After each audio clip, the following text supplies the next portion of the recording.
అరిటాకులో భోజనం ఎందుకు చేస్తారో తెలుసా మీకు?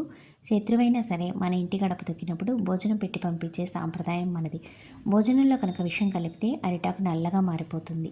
శత్రువుకు భోజనం పెట్టేటప్పుడు వాళ్ళకి ఎదుటి వాళ్ళ విషం కలిపారేమోనన్న అనుమానం ఉంటుంది. అరిటాకులో వడ్డించడం వల్ల శత్రువైనా సరే భయం లేకుండా ప్రశాంతంగా తింటారు. అందుకే మన పెద్దలు ఈ సాంప్రదాయాన్ని మనకు అలవాటు చేశారు. ఇలా అరిటాకులో ప్రతిరోజు భోజనం చేయడం వల్ల జీర్ణశక్తితో పాటు ఇమ్యూనిటీ కూడా పెరుగుతుంది. ఇంకా మనం తినే ఆహారాల్లో ఉన్న పోషకాలన్నీ డబల్ అవుతాయి.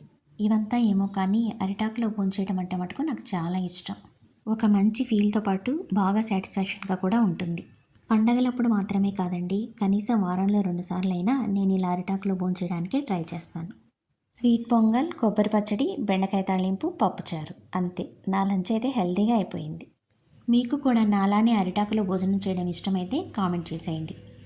మంచి మంచి రెసిపీస్ గురించి తెలుసుకోవాలంటే వెంటనే ఛానల్ని సబ్స్క్రైబ్ చేయండి. అలానే వీడియోని కూడా లైక్ చేసేయండి.